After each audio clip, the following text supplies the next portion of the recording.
To get free video lectures for ECE GATE 2018, subscribe Engineer Tree and press bell icon for more information and update. Hello everyone and welcome to Engineer Tree. मैं हूं सत्य विजय तिवारी। तो इसके previous videos में हमने power density और Poynting vector के बारे में डिस्कस किया था और उससे रिलेटेड कुछ क्वेश्चन देखे थे। तो अगर अभी तक आपने प्रीवियस वीडियोस नहीं देखे हैं तो आप चैनल की प्लेलिस्ट में जाके वो सारे वीडियोस एक सीरीज में देख सकते हैं। जब आप ये सारे वीडियो एक लाइन से देखेंगे, एक सीरीज से देखेंगे, तब आपके कॉन्सेप्ट यहाँ पर अच्छे से क्लियर होंगे और आपको समझ में आएगा कि क्वेश्चन किस तरीके से और कौन से टॉपिक से पूछा जाता है और उसको किस तरीके से आपको सॉल्व करने के लिए अप्रोच करना है। तो इस वीडियो में हम डिस्कस करने वाले हैं पोलराइजेशन क्या होता है। पोलराइजेशन आपका डिफाइन करता है इलेक्ट्रिक फील्ड का ओरिएंटेशन।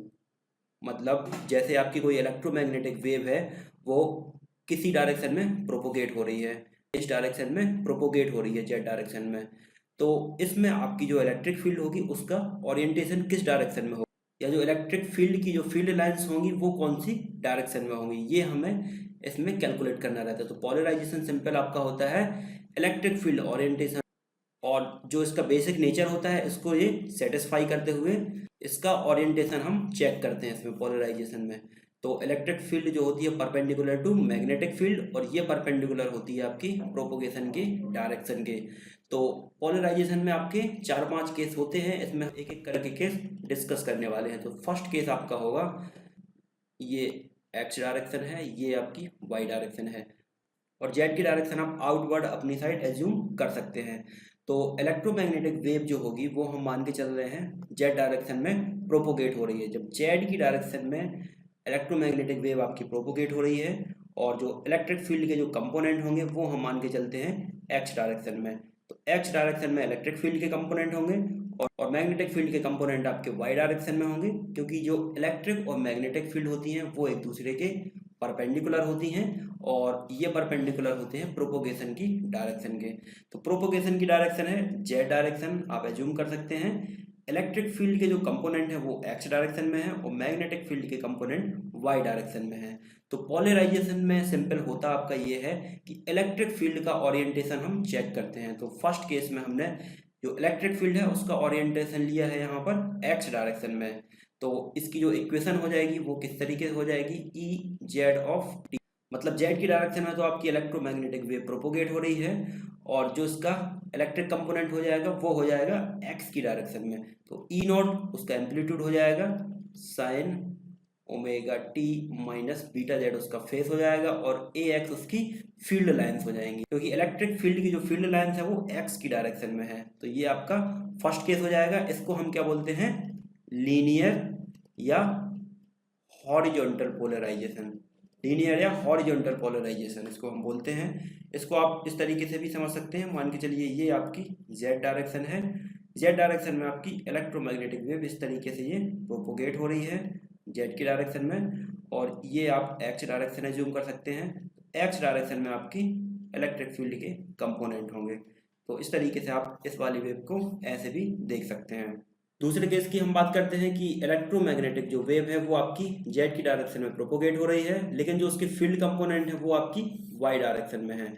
तो यहाँ पर हम वाई डायरेक्शन एज्यूम कर लेते हैं, ये एक्स है और ये जेड की डायरेक्शन आउटवर्ड है, आपके साइड है। तो इलेक्ट्रिक फील्ड के जो कंपोनेंट है वो अब वाई की डायरेक्शन में होंगे, और मैग्नेटिक फील्ड के आपके एक्स डायरेक्शन में कंपोनेंट हो जाएंगे।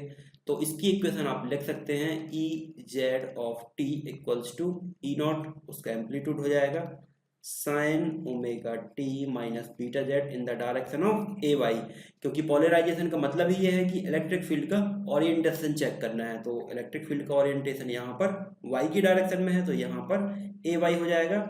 इसको भी हम क्या बोलते हैं, लीनियर या वर्टिकल पोलराइजेशन।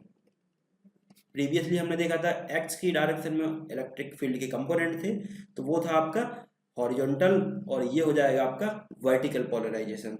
तो ये हुए आपके दो केस। इसमें जो अगला केस आपका होता है, थर्ड केस हम यहाँ पर देखते हैं। थर्ड केस आपका यहाँ पर पॉसिबल है कि जो इलेक्ट्रिक फील्ड होगी वो आपकी एक्स और वाई दोनों डायरेक्शन में हो सकती है। ये आपने वाई और ये यहाँ पर एक्स एज्यूम किया, और ये हो जाएगी आपकी जेड। तो इलेक्ट्रिक फील्ड के जो कंपोनेंट हैं वो आप मान सकते हैं कि एक्स और वाई जब दोनों की डायरेक्शन में हैं। तो इसके लिए इक्वेशन आपकी हो जाएगी E z of t equals to E x naught जो कि एक्स एक्सिस का एम्पलीट्यूड हो जाएगा। मान के चलिए इस पॉइंट पर हम चेक करते हैं तो यहाँ से यहाँ तक का एक्स का एम्पलीट्यूड और यहाँ से यहाँ तक का वाई का एम्पलीट्यूड हो जाएगा। तो फर्स्ट एक्स के लिए लिखते हैं तो ई एक्स नॉट हो जाएगा और इसका फेस हो जाएगा आपका sine omega T minus beta Z in the direction of A x, plus अब वाई के लिए एम्पलीट्यूड हो जाएगा E y naught sine omega T minus beta Z in the direction of a y. तो ये हो जाएगी आपकी लीनियर पोलराइजेशन जिसमें आपके जो इलेक्ट्रिक फील्ड के कंपोनेंट हैं वो एक्स और वाई दोनों की डायरेक्शन में। तो अभी तक जो हमने 3 केस देखे हैं उसमें आपका जो कंक्लूजन निकला वो ये निकला है कि जो इलेक्ट्रिक फील्ड होगी आपकी वो z इक्वल्स टू 0 प्लेन पर हम इलेक्ट्रिक फील्ड का ओरिएंटेशन चेक करेंगे डिफरेंट टाइम के लिए कि अलग अलग टाइम के लिए इलेक्ट्रिक फील्ड का ओरिएंटेशन आपका क्या है z इक्वल्स टू 0 प्लेन पर। तो ये आपके 3 केस हो गए। इसके अलावा जो आपके अगले पॉसिबल हैं, चौथा केस हम यहाँ पर देखते हैं। तो इस केस में आपका क्या होगा, इलेक्ट्रोमैग्नेटिक वेव आपकी प्रोपोगेट हो रही है जेड की डायरेक्शन में और जो इलेक्ट्रिक फील्ड होगी वो आपकी एक्स और वाई की डायरेक्शन में होगी जैसा कि हमने लीनियर पोलराइजेशन में देखा है। लेकिन इसमें एक डिफरेंस हो जाएगा, जो आपके लीनियर पोलराइजेशन में था उसमें दोनों कंपोनेंट का एक्स और वाई का फेस आपका सेम था, लेकिन इस केस में हम एज्यूम करते हैं कि दोनों का फेस अलग अलग है।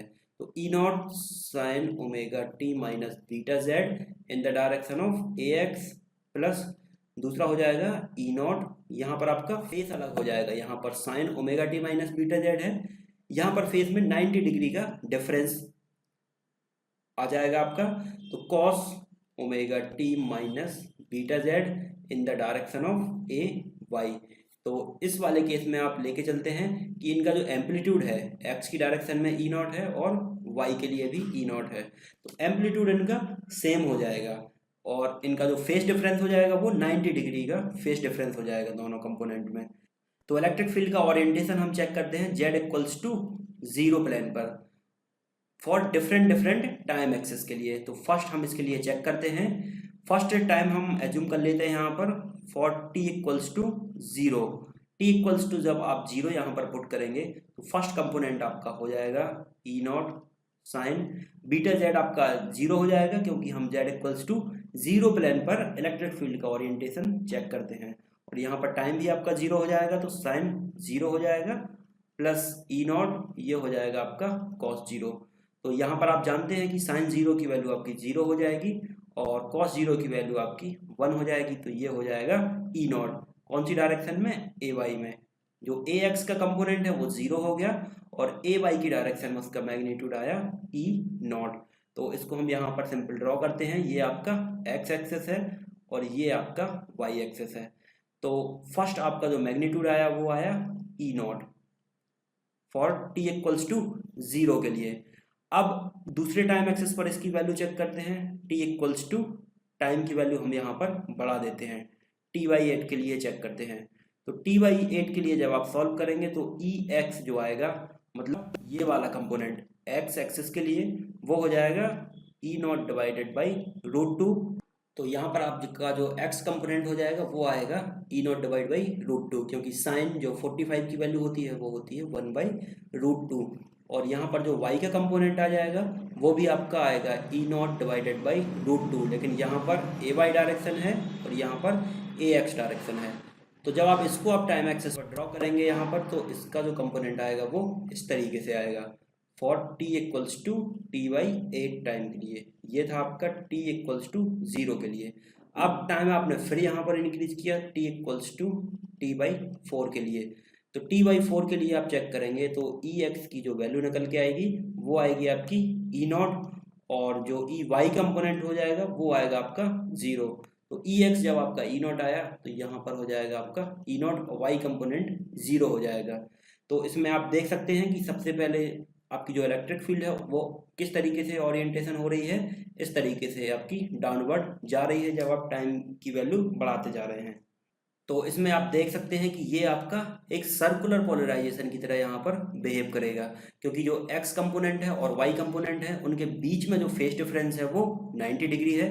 तो ये y कंपोनेंट है और ये x है, इन दोनों के फेज के बीच में आप देख सकते हैं 90 डिग्री का फेज डिफरेंस है, लेकिन जो इनका एम्पलीट्यूड है एक्स का और वाई का वो सेम है। तो वाई का और एक्स का एम्पलीट्यूड सेम है, लेकिन इनके बीच में 90 डिग्री का फेज डिफरेंस है। तो ये हो जाएगी आपकी सर्कुलर पोलराइजेशन। अब सर्कुलर पोलराइजेशन में भी आपके दो केस होते हैं, एक तो लेफ्ट सर्कुलर पोलराइजेशन और दूसरी होती है आपकी राइट सर्कुलर पोलराइजेशन। तो जैसा कि मैंने बताया कि डिफरेंट डिफरेंट टाइम एक्सेस के लिए हम इलेक्ट्रिक फील्ड का ओरिएंटेशन चेक करते हैं इसमें। तो यहाँ पर हमने जैसे जैसे, यहाँ पर आप देखिए, यहाँ पर हम जैसे जैसे टाइम बढ़ाते जा रहे हैं, सबसे पहले t इक्वल्स टू 0 था, t/8 था, फिर t इक्वल्स टू t/4 था। तो जैसे जैसे हम टाइम की वैल्यू यहाँ पर बढ़ाते जा रहे हैं, तो उस तरीके से जो आपकी वेव है वो यहाँ पर मूव कर रही है इस डायरेक्शन में। तो इसमें लेफ्ट और राइट का आप इस तरीके से पता लगा सकते हैं कि जो आपका हैंड है उसका थंब आप अपनी डायरेक्शन में पॉइंट करें, आउटवर्ड डायरेक्शन में, और जो फिंगर हैं वो जिस तरीके से टाइम की वैल्यू इंक्रीज होती जा रही है उस डायरेक्शन में उनको क्रॉस करें। तो यहाँ पर आप अपना लेफ्ट हैंड का जो थंब है वो आप आउटवर्ड पॉइंट करेंगे, तो फिंगर की जो डायरेक्शन होगी वो आपकी क्लॉकवाइज डायरेक्शन हो जाएगी। तो आपके जो लेफ्ट हैंड का जो थंब है वो आउटवर्ड पॉइंट कर रहा है, तो आपकी ये वेव हो जाएगी लेफ्ट सर्कुलर पोलराइज। अगर इसी में मान के चलिए ये आपका एक सर्कल है और आप टाइम की वैल्यू बढ़ाते जाएंगे और इस डायरेक्शन में वेव आपकी बढ़ती जाएगी इलेक्ट्रिक वेव, तो इसमें आप क्या है, जूम करेंगे, आपका जो राइट हैंड है उसका थंब आपका आउटवर्ड पॉइंट करेगा और फिंगर की जो डायरेक्शन होगी वो इलेक्ट्रिक फील्ड की डायरेक्शन में होगी। तो ये वेव हो जाएगी आपकी राइट सर्कुलर पोलराइज। तो ये हो जाएगी आपकी राइट सर्कुलर पोलराइज और ये हो जाएगी आपकी लेफ्ट सर्कुलर पोलराइज। तो इसमें सिंपल आपको करना ये है कि आपको अपने हैंड का थंब चेक करना है कि लेफ्ट वाला थंब आपका आउटवर्ड पॉइंट कर रहा है या राइट वाले हैंड का थंब आपका आउटवर्ड पॉइंट कर रहा है। और इसमें एक कंपलसरी कंडीशन ये है कि जो आपकी फिंगर होंगी वो इलेक्ट्रिक फील्ड की डायरेक्शन में ही होनी चाहिए। अगर इस तरीके से है तो आपकी वेव होगी राइट सर्कुलर पोलराइज, और अगर आपका ओरिएंटेशन इस तरीके से है, इस डायरेक्शन में है, तो आपकी होगी लेफ्ट सर्कुलर पोलराइज। ये कॉन्सेप्ट आपको याद रखना है। इसमें आपका जो पांचवा केस हो जाएगा वो किस तरीके से आपका हो सकता है कि जो इलेक्ट्रिक फील्ड होगी वो एक्स और वाई दोनों की डायरेक्शन में होगी और उसकी equation z of t x y आपकी हो जाएगी E1 sine omega T minus beta Z in the direction of A x, plus यहाँ पर E2 cos omega T minus beta Z in the direction of a y. यहाँ पर आप देख सकते हैं कि इसका और इसका मतलब एक्स का और वाई का दोनों का एम्पलीट्यूड अलग अलग है। यहाँ पर E1 एम्पलीट्यूड है और यहाँ पर E2 एम्पलीट्यूड है। इसके प्रीवियस जो हमने केस देखा था सर्कुलर के लिए, तो उसमें एम्पलीट्यूड आपका सेम था लेकिन जो फेज डिफरेंस था वो 90 डिग्री था। यहाँ पर आप देख सकते हैं कि एम्पलीट्यूड दोनों का अलग अलग है और फेज भी दोनों का अलग अलग है। तो इसकी जो इक्वेशन ड्रॉ होगी वो इस तरीके से हो जाएगी, ये y ये x।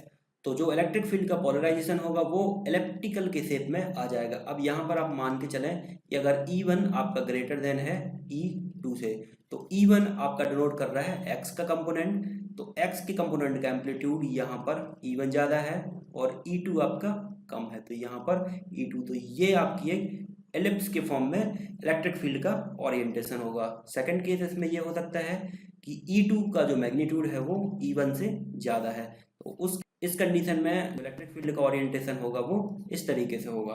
तो ये हो जाएगी आपकी एलिप्टिकल पोलराइजेशन। केस नंबर 6, इसमें जो इलेक्ट्रिक फील्ड का ओरिएंटेशन हो जाएगा E z of t equals to E1 sine omega T minus beta Z in the direction of A x, plus E2 sine omega T minus beta z minus theta in the direction of a y. ये भी आपका जो हमने अभी case 5th देखा elliptical polarisation के लिए, ये उसका ही एक एडवांस फॉर्म है। इसमें भी आप देख सकते हैं कि जो एक्स फील्ड है और ये वाई फील्ड है, इन दोनों का एम्पलीट्यूड अलग अलग है। इसका E1 है और इसका E2 है। और यहाँ पर आप फेज डिफरेंस देख सकते हैं, एग्जैक्ट 90 डिग्री फेज डिफरेंस नहीं है लेकिन कुछ डिफरेंस है जो कि थीटा है यहाँ पर। तो जो इसका पोलराइजेशन होगा या इसका फॉर्म हो जाएगा वो कुछ इस तरीके से हो जाएगी आपकी इस फॉर्म में। ये आपकी वाई एक्सेस है और ये यहाँ पर एक्स एक्सेस है, तो यहाँ पर आप देख सकते हैं कि टोटल जो एक्स और वाई है इनके बीच में 90 डिग्री का फेज डिफरेंस नहीं है, फेज डिफरेंस है इनके बीच में थीटा एंगल का। तो इस तरीके से आपकी एलिप्स की फॉर्म में ये वेव कन्वर्ट हो जाएगी। तो ये डिफरेंट टाइप के हमने इलेक्ट्रिक वेव पोलराइजेशन यहाँ पर देखे हैं। अगर हम इसमें मेजर और माइनर एक्सेस की बात करें, major axes upon minor axes, major और माइनर एक्सेस की बात करें और सर्कुलर वेव की बात करें, तो सर्कुलर वेव में दोनों का एम्पलीट्यूड बराबर है आपका, तो मेजर और माइनर एक्सेस का जो रेशियो हो जाएगा वो आएगा आपका 1। और इसी में अगर हम लीनियर वेव की बात करें तो लीनियर में जो मेजर एक्सेस है उसका एम्पलीट्यूड तो आपका 1 आ जाएगा, लेकिन जो माइनर एक्सेस है उसमें कोई भी एम्पलीट्यूड नहीं रहता था, 0 रहता था, तो ये हो जाएगी आपकी इनफाइनाइट। तो मेजर और माइनर एक्सेस का जो रेशियो होगा वो लीनियर के लिए इनफाइनाइट हो जाएगा। और अगर एलिप्टिकल की बात करें तो एलिप्टिकल के लिए ना तो एग्जैक्ट 1 होगा और ना इनफाइनाइट होगा, 1 और इनफाइनाइट के बीच में कहीं पर लाई करेगा एलिप्टिकल वेव के लिए। तो ये तो हुई डिफरेंट टाइप की आपकी पोलराइजेशन वेव। इनसे रिलेटेड हम एग्जाम्पल्स देखेंगे तब आपको इनके कॉन्सेप्ट और अच्छे से क्लियर हो जाएंगे।